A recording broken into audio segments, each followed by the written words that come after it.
Quisieron despedir a Al Pacino de la película El Padrino. Los productores del estudio estaban convencidos. Era demasiado callado, demasiado insignificante, y no se parecía en nada a una futura estrella. Luego interpretó la escena en el restaurante, casi sin palabras, y bastaron unos minutos para que cesaran las conversaciones sobre su despido. Más tarde, Al Pacino se convertirá en símbolo de grito, furia y poder. Pero su verdadera fuerza siempre comenzaba donde él callaba. Y es precisamente esa fuerza que Hollywood una vez quiso borrar, y casi lo logró. Acto 1. El hombre recordado por su grito. Imitar a Al Pacino no es complicado. Basta con inclinarse un poco hacia adelante, entrecerrar los ojos, levantar la mano y hablar como si la próxima frase fuera a derribar una pared. Incluso sin maquillaje, el público sabe de inmediato a quién están mostrando. De su vasta carrera quedan en la memoria algunos momentos especialmente estruendosos.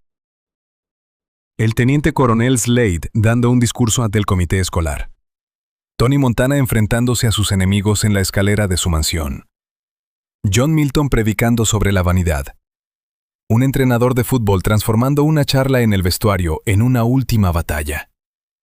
En estas escenas, Al Pacino realmente llena todo el espacio. Su voz se quiebra, su cuerpo se inclina hacia adelante, las palabras vuelan más rápido de lo que los demás pueden responder.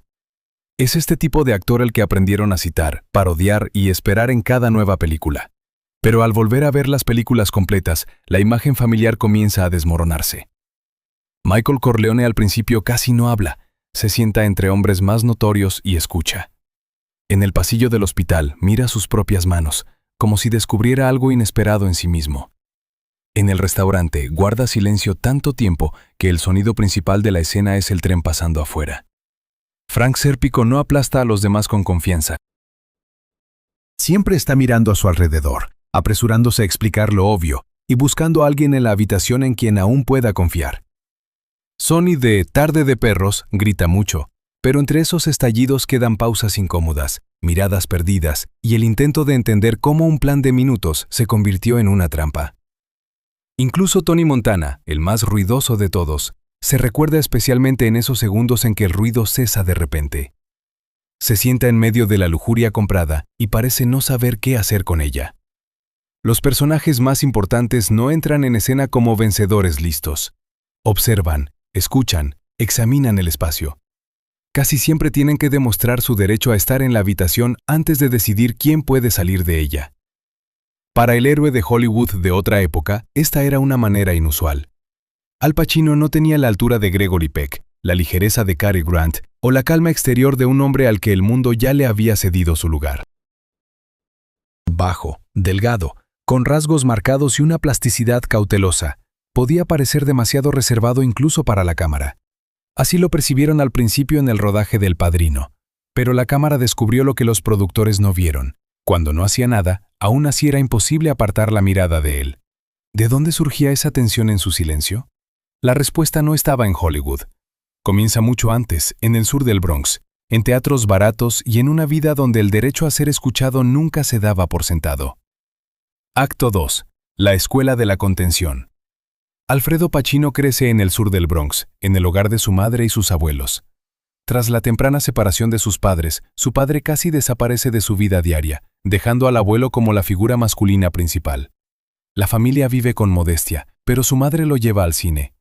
Al regresar a casa, Alfredo recrea las escenas vistas, imita las entonaciones de los actores y cambia de voces. En ese entonces es un juego. Más tarde se convierte en su primer modo de transformar la ansiedad en algo manejable. En la escuela, Alfredo no encaja en el orden habitual. Los estudios no capturan su atención, pero el escenario le ofrece una rara sensación de claridad.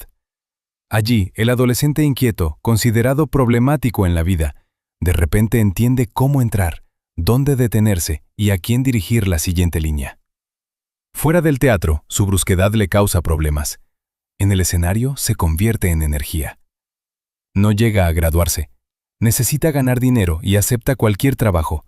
Mensajero, limpiador, cargador, acomodador. Aún así el dinero no alcanza. Duerme en casas de amigos, a veces se queda sin un hogar fijo y va de un teatro barato a otro. Más tarde esta parte de su biografía se convierte fácilmente en una leyenda romántica sobre un artista hambriento que nunca duda de su destino. En realidad hay poco romanticismo.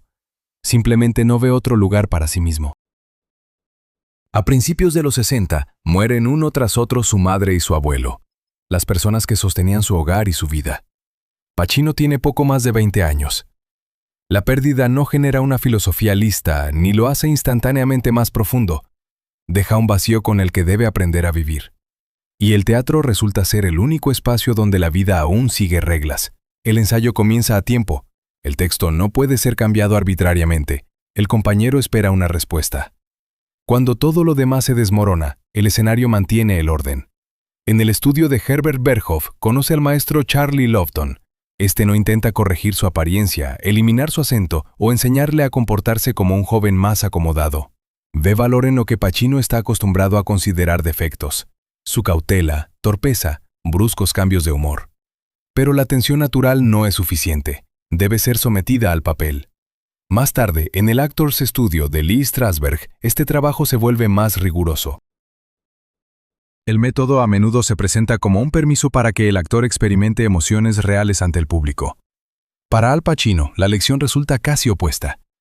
La emoción por sí sola no resuelve nada. Debe saber qué quiere el personaje, por qué no puede obtenerlo en ese momento y qué oculta de la persona frente a él. La emoción adquiere fuerza solo cuando se convierte en acción. Es aquí donde aprende a no liberar su temperamento de inmediato. Si un actor sale al escenario ya enfurecido, el espectador no tiene a dónde ir con él. Pero si la ira se esconde bajo una frase común, cualquier pausa comienza a inquietar. Pacino aprende a dejar parte del pensamiento sin expresar, a no responder a la mirada del compañero, a retrasar el movimiento una fracción de segundo más. Su pausa no es un vacío.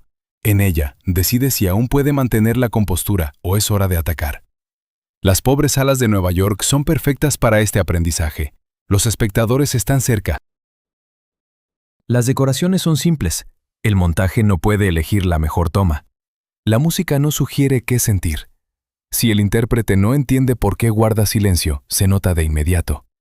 Si lo entiende, incluso la inmovilidad adquiere dirección. Pacino interpreta a personas que conoce de las calles: adictos, pequeños delincuentes, trabajadores, hombres que esperan la humillación de antemano. No los hace más nobles de lo que son, ni pide al público que los ame de inmediato.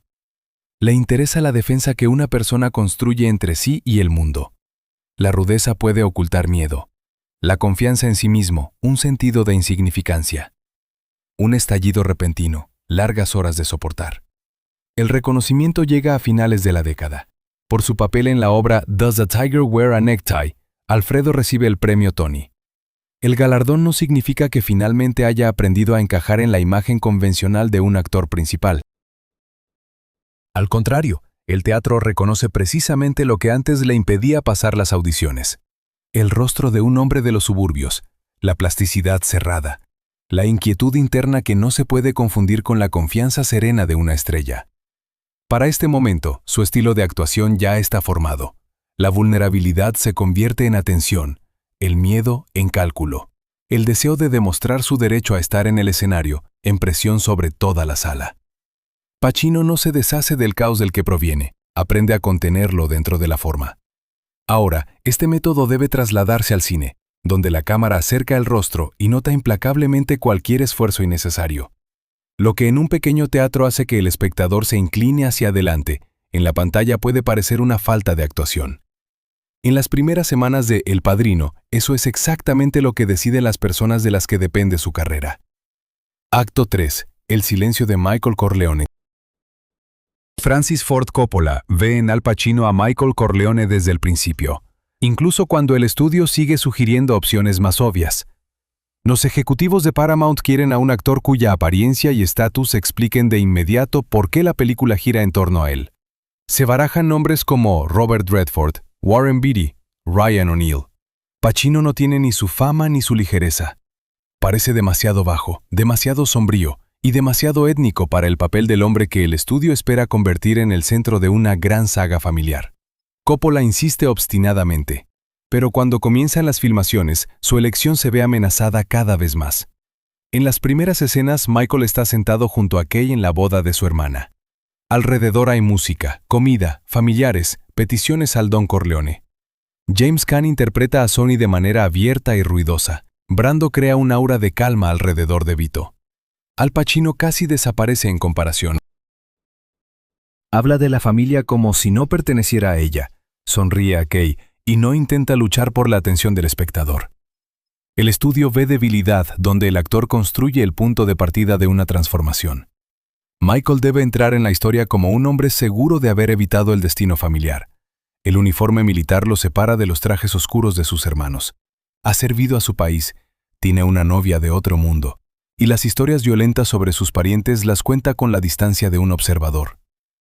Es mi familia, Kay, no yo, dice. Para que esta frase tenga peso, Pacino no puede interpretar a un gángster oculto desde el principio. Deja en Michael una suavidad, cierta torpeza e incluso confianza en el futuro. Tras el atentado contra su padre, todo comienza a cambiar. Michael llega al hospital y descubre que la guardia ha desaparecido. Los pasillos están vacíos. Entiende que el ataque se repetirá y casi no hay nadie para proteger a Vito. Junto al asustado panadero Enzo, Michael sale a las escaleras y finge ser un guardia armado. Las manos de Enzo tiemblan. Michael nota que las suyas permanecen firmes. Es una escena pequeña, pero en ella se revela por primera vez su capacidad. En un momento de peligro, Michael no se desmorona, se vuelve más centrado. Lo que comenzó como un deseo de salvar a su padre le da un conocimiento inesperado sobre sí mismo. En el mundo de la familia, no es un extraño. Quizás esté mejor adaptado a él que los demás. La escena en el restaurante es la continuación de este descubrimiento. La pistola ya ha sido encontrada, pero la acción aún puede detenerse. Michael regresa a la mesa, escucha a Sollozzo que intenta hablarle en italiano, y por unos segundos parece desconectarse de la conversación.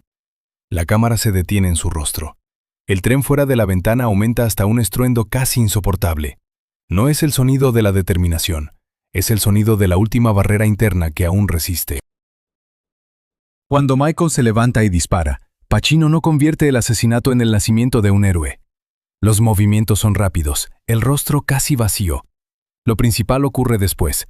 Deja caer el arma un poco más tarde de lo planeado, como si su cuerpo no recordara de inmediato la instrucción. El hombre que llegó a la boda en uniforme militar y prometió aquella otra vida, desaparece no en un gesto solemne, sino en unos segundos de parálisis. Es esta escena la que Coppola muestra al estudio cuando la cuestión del despido se vuelve crítica. Ahora la contención inicial cobra sentido. Pacino no era invisible, mantenía la distancia que el personaje debía recorrer. Después de Sicilia, Michael regresa ya transformado.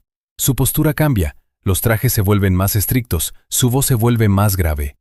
No copia a su padre, en Vito, el poder aún está ligado a las relaciones personales, la memoria y el ritual. En Michael se convierte rápidamente en gestión de riesgos. Las personas a su alrededor se convierten en recursos o amenazas. Cuanto más seguro dirige a la familia, menos se permite la espontaneidad. La conversación con Kay al inicio de la película era viva, aunque incompleta. Ahora cada palabra parece una respuesta oficial.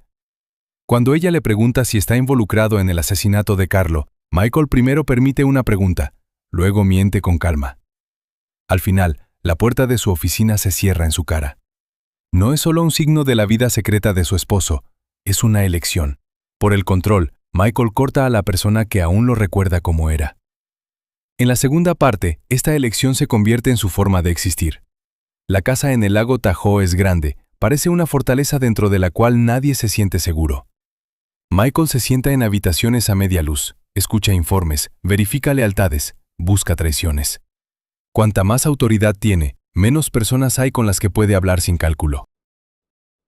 Incluso el dolor familiar pasa por el lenguaje del control. Cuando Kay confiesa que la pérdida del hijo no fue un accidente, Michael por primera vez pierde su habitual inmovilidad por un instante. La golpea porque no puede recuperar el control sobre una decisión tomada sin él. Más tarde, el destino de Fredo se decide con aún más frialdad. El beso en la fiesta de Año Nuevo parece casi una notificación administrativa. Michael ya sabe sobre la traición de su hermano, y desde ese momento considera su vida como un problema sin resolver. Al final, se queda solo.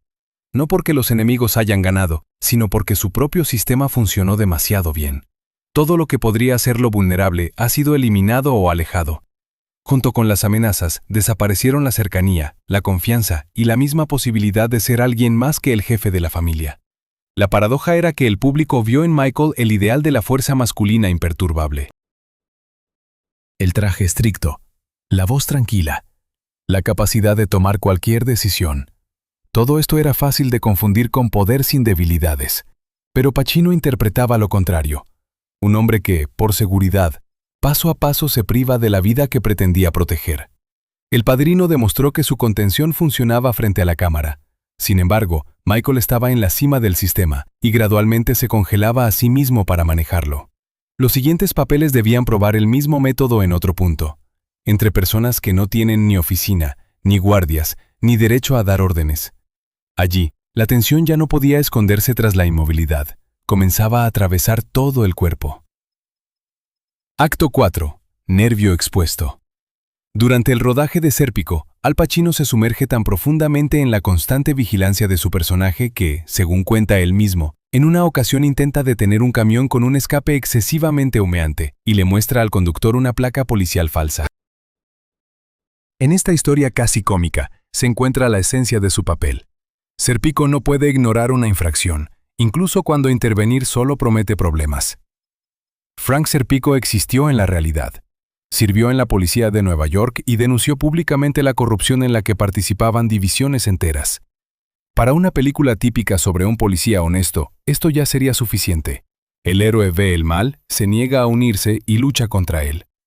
Pero Pacino no está interesado en el significado propagandístico del acto, sino en lo que la constante negativa le hace a una persona. Al principio, Sérpico aún espera actuar dentro de las reglas. Informa a sus superiores sobre los sobornos, busca a quienes deben iniciar una investigación, lleva las conversaciones de una oficina a otra. Cada vez le hacen entender que el problema es demasiado grande, demasiado incómodo o demasiado peligroso para la carrera. La corrupción no solo se sostiene con dinero. Se sostiene con el hábito de todos los presentes de comportarse como si nada inusual estuviera ocurriendo. Sérpico destruye este hábito con su mera existencia. No acepta su parte, lo que significa que, a su lado, los demás ya no pueden considerarse normales. Su honestidad no se percibe como una virtud, sino como una acusación. Sus compañeros dejan de verlo como alguien a quien deben proteger en la calle, se convierte en una amenaza para el orden común. El actor muestra este aislamiento con su cuerpo. En Michael Corleone, la inmovilidad significaba un control creciente. Sérpico, por el contrario, siempre está buscando un punto seguro. Cambia de ropa, se deja crecer la barba, mira a su alrededor, habla rápido, como si intentara explicar lo obvio antes de que su interlocutor cierre la puerta de nuevo. Su apariencia excéntrica lo separa de la uniforme figura policial, pero al mismo tiempo lo hace demasiado visible. Cuanto más se prolonga la lucha, menos queda de romanticismo en ella. Las relaciones se desmoronan, el apartamento deja de ser un refugio, y el trabajo se convierte en una espera de traición.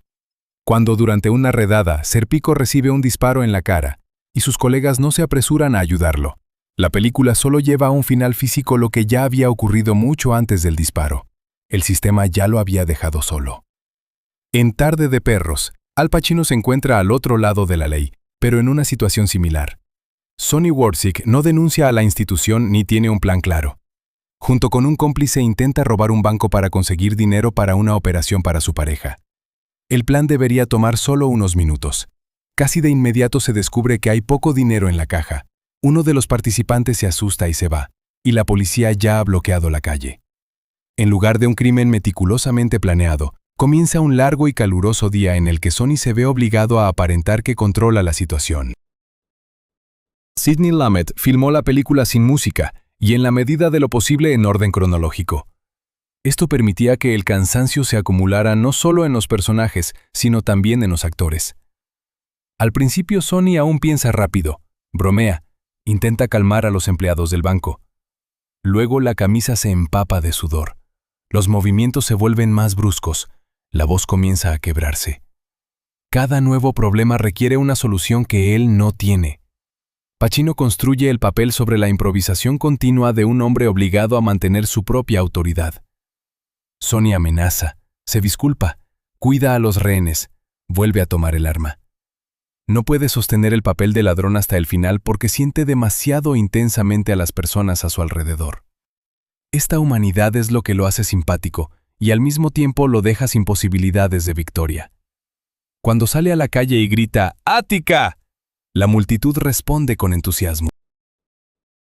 Por unos minutos el fracasado encerrado en el banco se convierte en un héroe público. Usa la memoria de un motín carcelario brutalmente reprimido, y la calle transforma instantáneamente su enfrentamiento con la policía en un espectáculo político. Pero Pacino no interpreta el nacimiento de un líder seguro. Sonny se alimenta del ruido de la multitud, porque dentro del banco volverá a estar solo frente al fracaso. Las cámaras de televisión le dan una imagen, pero no una salida.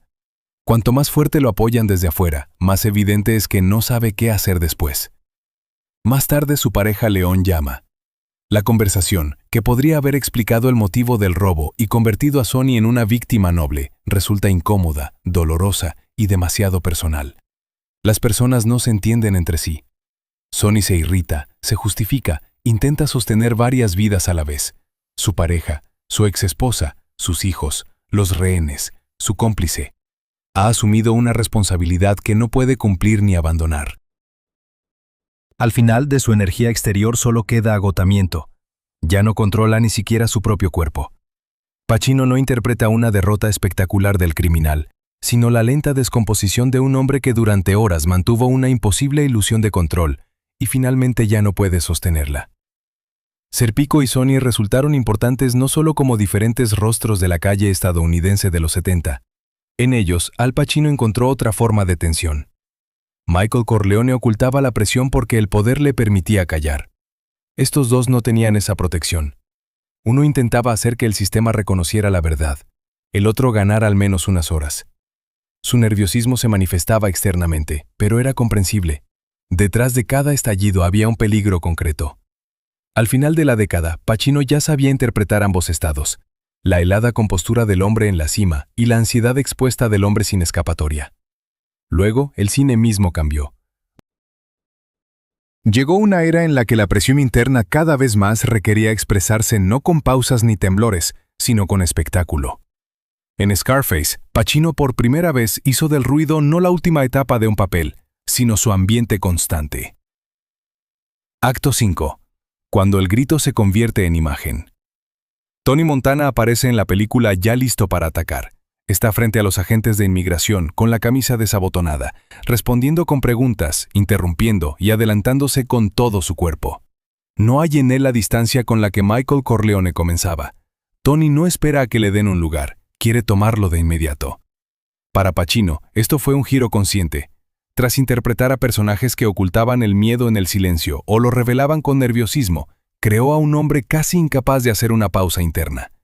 Tony habla, se mueve, come, bebe, compra y amenaza con la misma avidez. Es como si creyera que, si se detiene, el mundo volverá a ver al pobre extranjero sin dinero, estatus ni protección. Miami, en la película de Brian De Palma, no es un lugar donde uno pueda integrarse tranquilamente. Es un mercado deslumbrante y saturado de deseos. Drogas, dinero, autos, mansiones se ofrecen como pruebas de éxito. Tony toma estas reglas al pie de la letra. Si la riqueza se mide en cantidad, entonces debe haber más de todo. Si el poder se reconoce por el miedo, entonces hay que asustar más. Si el respeto está ligado al volumen, no se puede guardar silencio ni un segundo. Pacino incluso cambia su manera de moverse. Montana camina con paso amplio, saca el pecho, gira los hombros e invade constantemente el espacio ajeno.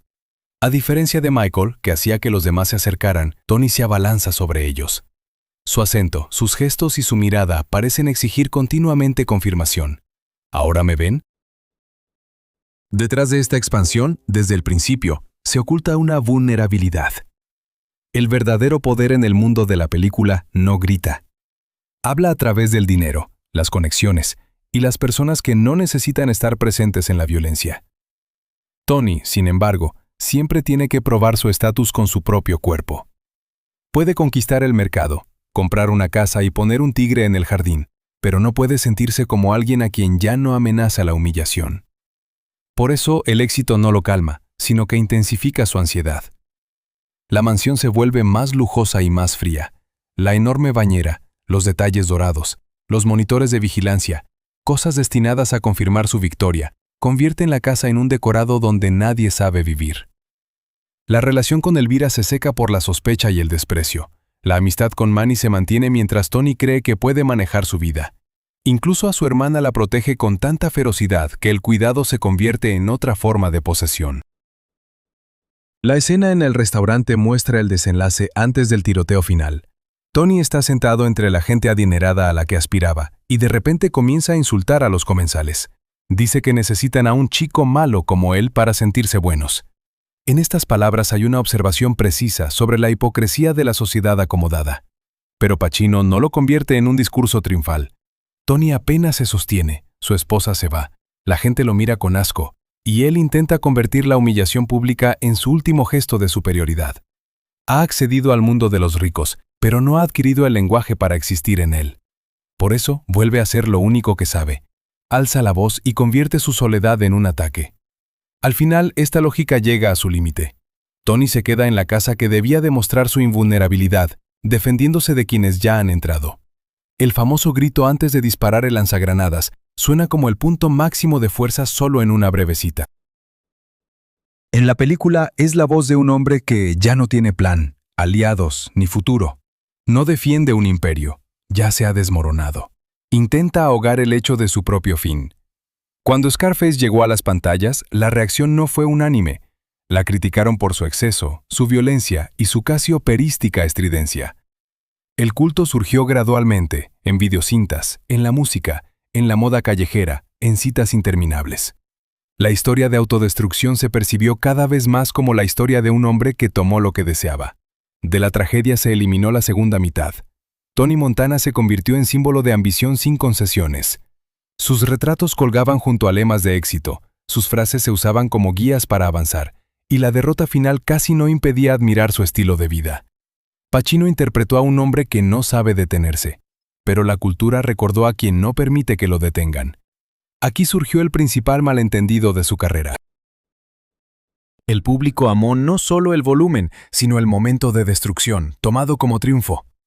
En sus primeras películas, el colapso culminaba un largo camino y revelaba una catástrofe interna. Ahora, la furia se convirtió en un espectáculo esperado, independientemente de la causa. Pacino sintió el cansancio antes de que esta imagen se consolidara por completo. Tras varios fracasos a mediados de los 80, casi desapareció del cine por 4 años y regresó al teatro. No fue una renuncia solemne a Hollywood, sino un intento de volver a escuchar su propio ritmo tras un papel en el que el ruido llenó todo el espacio. Cuando regresó a la pantalla, la industria ya sabía qué imagen era más fácil de vender. Solo quedaba esperar la recompensa que convertiría esa elección en algo oficialmente reconocido. Acto 6. La trampa del temperamento. En 1993, Al Pacino sube al escenario para recibir su primer Oscar. Hasta ese momento, había sido ignorado muchas veces. Después de El Padrino, Sérpico, la segunda parte de la saga, Tarde de Perros y Justicia para Todos. La estatuilla la consiguió gracias a su papel de Frank Slade en Perfume de Mujer. Sería injusto reducir este trabajo a un solo grito. Slade es un militar ciego que oculta su desesperación tras rituales de control. Sabe exactamente cómo debe anudarse una corbata, cómo huele una mujer, cómo suena un motor y con qué tono dirigirse a un camarero. Pacino interpreta a un hombre que ha convertido el mando en un sustituto de la vista mientras prepara su propia desaparición. Pero la memoria del público eligió de nuevo los momentos más estridentes. El característico ¡Wah!, los estallidos de ira y el discurso final en el salón de la escuela. El premio, percibido como un reconocimiento a toda su carrera, terminó asociado precisamente a un papel donde el dolor interno se expresaba de manera teatral y accesible. Después de esto, entre el actor y el público parece surgir un nuevo acuerdo. En cada gran película se espera la escena donde Al Pacino finalmente libere su voz. La trama podía cambiar, pero la expectativa permanecía igual. En Fuego contra Fuego, interpreta al detective Vincent Hanna, un hombre cuya energía ha destruido hace tiempo su vida familiar normal. Hanna solo puede llevar a cabo una investigación a máxima velocidad. Irrumpe en las habitaciones, lanza intonaciones inesperadas sobre los sospechosos y parece hacer su presencia más fuerte que el caos circundante. Algunas réplicas Pacino las transforma en estallidos casi grotescos. Son divertidas, aterradoras y capturan perfectamente a un hombre que ya no sabe cómo apagar el modo de trabajo. Pero al lado existe otra línea en su papel. En la famosa escena del café, Hanna se encuentra con el ladrón Neil McCauley, interpretado por Robert De Niro. Dos hombres conversan tranquilamente. Se entienden mejor que con sus propios cercanos porque ambos han subordinado su vida a la profesión. Aquí Pacino nuevamente baja la voz.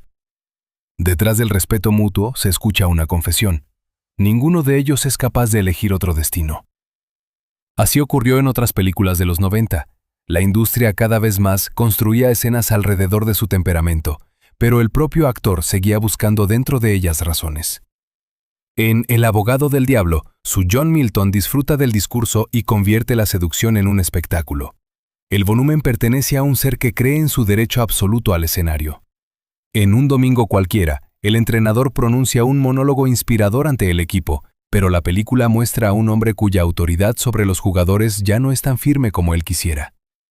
El peligro no era que Al Pacino de repente olvidara cómo actuar en silencio. El peligro era otro. El público comenzaba a percibir las pausas solo como una espera para la próxima explosión. El nombre del actor entraba en escena antes que el personaje. El director podía usar este reconocimiento de manera sutil, o simplemente ofrecer al espectador la atracción prometida. Pacino resistía no con declaraciones, sino con papeles donde la leyenda ruidosa sobre él resultaba demasiado grande para el hombre dentro. En Atrapado por su pasado, interpreta a un ex criminal que quiere retirarse. Carlito Brigante todavía sabe cómo impresionar y entrar en una habitación como un hombre con pasado, pero su verdadero sueño es modesto: irse, abrir un pequeño negocio, dejar de vivir según las reglas de la calle. El problema es que su reputación sigue tomando decisiones por él. Cada conocido ve al antiguo Carlito, y él se ve obligado a encajar en la imagen de la que intenta salir. En Donnie Brasco queda aún menos del poder gángster. Lefty Ruggiero no es el jefe de una familia, sino un envejecido ejecutor de pequeños encargos. Es pobre, superado por gente más joven, y se aferra a la amistad con Donnie, sin sospechar que éste trabaja encubierto. Pacino lo interpreta sin el brillo habitual. Lefty habla mucho de reglas y lealtad porque casi no le queda nada más. Al final, al comprender que pronto vendrán por él, se quita las joyas y las deja en casa. No se requiere un gran discurso. El hombre se prepara en silencio para pagar por su confianza. Estos papeles demostraban: el antiguo Pacino no había desaparecido. Todavía podía hacer que el silencio fuera más importante que el monólogo. Pero ahora tenía que interpretar no solo al personaje, sino también contra las expectativas asociadas con su propio nombre. Cuanto más fuerte se volvía la imagen pública, más necesario era un lugar donde esa imagen no diera ventaja, donde no se pudiera construir toda la noche alrededor de un solo estallido espectacular, y el texto obligara a comenzar el trabajo de nuevo cada vez. Para Al Pacino, ese lugar seguía siendo el escenario. Acto 7. Regreso al texto. Cuanto más Hollywood encasilla a Al Pacino en una imagen reconocible, más a menudo él regresa al teatro. En el escenario no basta con salir, elevar la voz en el momento justo y confiar en que la entonación familiar haga el resto. Aquí no hay montaje, ni primer plano, ni la posibilidad de armar el papel con las mejores tomas. La obra debe vivirse de principio a fin, siguiendo el texto, escuchando al compañero y cada noche encontrando de nuevo el camino hacia palabras ya conocidas. Pacino vuelve a este desafío a lo largo de toda su carrera, incluso cuando puede elegir los proyectos más costosos de Hollywood. Interpreta a Mamet, Brecht, O'Neill y Shakespeare ante un público que está a pocos metros y ve no a una leyenda del cine mundial, sino a un actor vivo, trabajando aquí y ahora. En el escenario, la fama ayuda a vender boletos, pero no puede sostener la obra. En pocos minutos, el público sabe si detrás de esa voz conocida hay pensamiento. No se puede repetir un efecto infinitamente. Deja de funcionar en la tercera fila tan rápido como en la primera. Hay que volver a escuchar al compañero, seguir el ritmo de la frase, y cada noche recorrer el camino del papel sin poder cortar un momento fallido. La sumisión al texto es crucial. Una estrella de Hollywood puede cambiar líneas, alargar pausas y hacer esperar a la cámara. Una línea de Shakespeare tiene su propio movimiento. No prohíbe el temperamento, pero exige llevarlo a través de una secuencia precisa de pensamiento. Si el actor comienza a gritar antes de que el personaje llegue a la razón, la escena se desmorona. Para Pacino, estas limitaciones no son una jaula, sino una liberación. Alguna vez, los límites del teatro le enseñaron a ordenar el caos. Ahora lo protegen de otro caos, la facilidad de repetir un gesto reconocible y obtener una reacción predecible. El testimonio más personal de esta necesidad es la película En busca de Ricardo. Pacino la filma durante varios años con su propio dinero.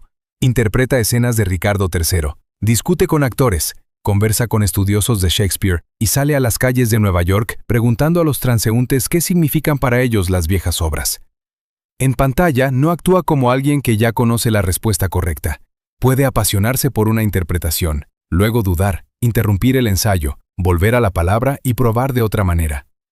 La película muestra no un dominio acabado, sino un proceso que normalmente permanece oculto. Al Pacino permite ver cuánta duda se necesita para que una frase suene libre.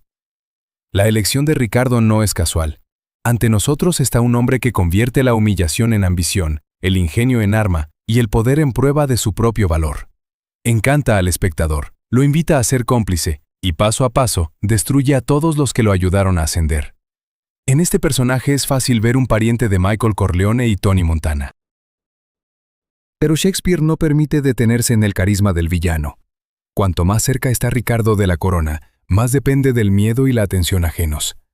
Al alcanzar la cima, no se vuelve completo. Al contrario, comienza a desmoronarse. Porque el poder no era la respuesta a su vacío interior, sino una forma de no mirarlo. Esta pregunta es la que una y otra vez lleva a Pacino de vuelta a los grandes textos. ¿Qué le sucede a una persona que ha hecho del poder la única prueba de su existencia? El cine a menudo rodea esta pregunta con armas, trajes costosos y discursos impactantes. El teatro deja al actor frente al pensamiento casi sin protección. Con la edad, este trabajo adquiere otro significado. Hollywood tiende a ver el envejecimiento de una estrella como una pérdida, de velocidad, atractivo, la capacidad de interpretar a los héroes de antes. En el escenario, la edad ofrece nuevo material. La voz puede volverse más pesada, la pausa más lenta, el cuerpo menos obediente.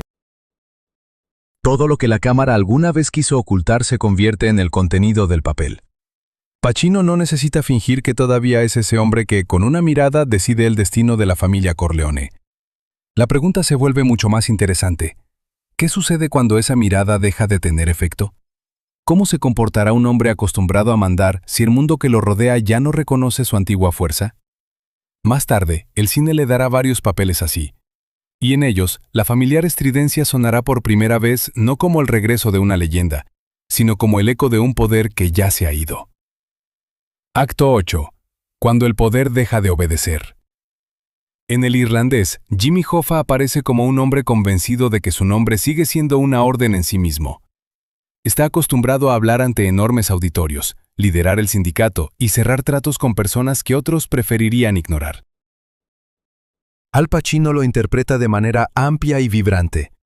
Hoffa interrumpe, estalla, exige puntualidad y toma cualquier desacuerdo como un insulto personal. Al principio, esta energía parece el regreso de ese Pacino que los espectadores han esperado durante décadas. Pero Scorsese coloca a Joe Pesci a su lado en el papel de Russell Bufalino. Russell habla en voz baja, se mueve poco y casi nunca formula una amenaza completa. No necesita demostrar su poder. Todos los presentes ya saben que lo tiene. Dos lenguajes actorales chocan en un mismo cuadro. En otro tiempo, Pacino dominaba la sala como Michael Corleone, con susurros, pausas, miradas. Ahora interpreta a un hombre que se vuelve más ruidoso porque ha dejado de influir en las decisiones. Después de la cárcel, Hoffa quiere recuperar el liderazgo del sindicato. Se apoya en el respaldo de los trabajadores, en sus logros pasados y en su derecho a ocupar su antiguo puesto. Pero mientras él no estaba, el sistema aprendió a vivir de otra manera. El dinero está distribuido, las alianzas formadas, y las personas con las que solía negociar ya no lo consideran indispensable. Sus amigos intentan advertirle. No le piden que acepte la derrota públicamente, basta con dar un paso atrás y esperar. Pero para él, ese paso equivale a desaparecer. El sindicato hace tiempo dejó de ser solo un trabajo. Se convirtió en la respuesta a la pregunta de quién es Jimmy Hoffa. Renunciar al puesto significa admitir que el mundo puede continuar sin él. Por eso, cada advertencia la escucha como una humillación. Cuanto más clara es la amenaza, más dura es su respuesta. Alza la voz, repite su nombre y apela a la lealtad pasada, sin notar que las decisiones reales ya se toman en otro lugar y con otro tono. Pacino no interpreta esta obstinación como una heroicidad inquebrantable. Hay encanto y fuerza de carácter, pero poco a poco se convierten en una forma de ceguera. Hoffa sabe resistir la presión, pero no sabe reconocer el momento en que la resistencia ya no cambia nada. Sigue comportándose como el centro del sistema después de que el sistema lo ha dejado fuera.